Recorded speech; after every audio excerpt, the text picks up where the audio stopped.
Okay, we're going to get into income. This will be another series of several videos because I'm only doing minute videos on each. But the first one we'll talk about is salary. So when you're paid a salary, you can get paid 24 times a year, 26 times a year, or 52 times a year, depending on how your company pays. So what does that mean? Some companies pay like on the 1st and the 15th, or 15th and 30th. Other companies pay every other week, and then some companies pay every week. So if you're paid on the 1st or the 15th, or the 15th and the 30th of each month, there's 24 pays in a year for you. If you're paid every other week, there's 26 pays for you.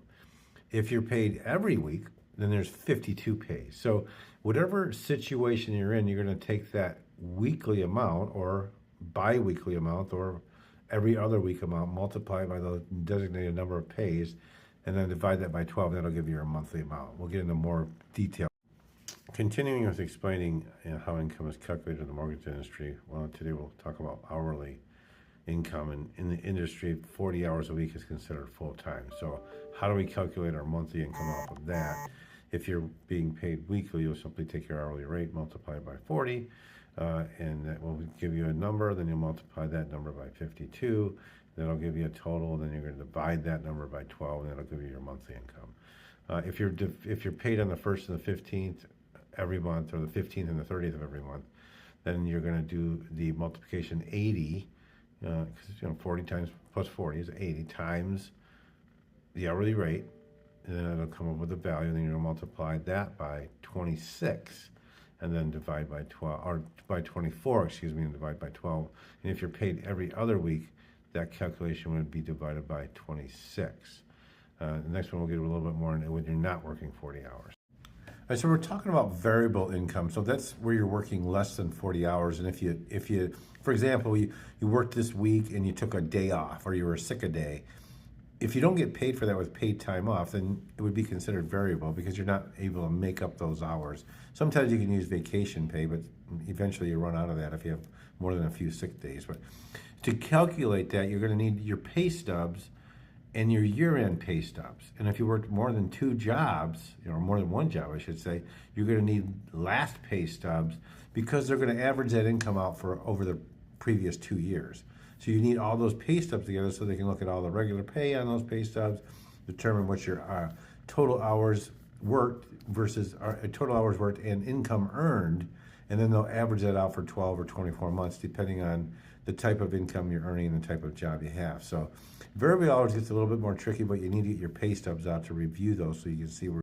All right, continuing on with our income explained when it comes to applying for a residential mortgage, today we'll start talking about, we'll get into self-employment income, and that's going to bring in your federal tax returns, and those tax returns will have a Schedule C in there.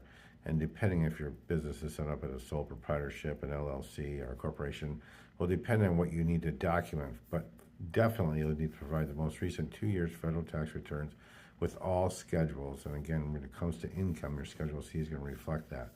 And now, one of the things to consider when you're looking at your self-employment income is what type of income can be utilized to be added back that's written off on your tax return. And those are non-cash receipts. So it's going to be like depletion, amortization, those types of stuff that are going to be allowed to be added back into your income to help gross that income up. And the next one, we'll get a little more detailed about those corporations and what you have to collect. All right, just finishing up self-employment income. So LLCs and sole proprietorships are your most common. When you get into corporations, you can get into a little bit more information that would be needed in addition to the 2 years personal tax returns. You may need to have the business tax returns to support what you're getting paid from the business. But the most important thing to remember about self-employment income is it's a double-edged sword in the mortgage industry. So if you're going to plan to buy a house or do some things where you need to prove your income and they're going to require the tax returns, just adjust your income accordingly and pay some more taxes. That's really what it comes down to. So, talk to your CPA, your tax preparer, and let them know what your intentions are so they can adjust things accordingly when you do your taxes. Because it's already too late if you've already done them and you try to apply and you don't qualify. So going forward, just make sure you're prepared and have them ready so you can qualify for that house that you want to purchase. James Aller, have a great day.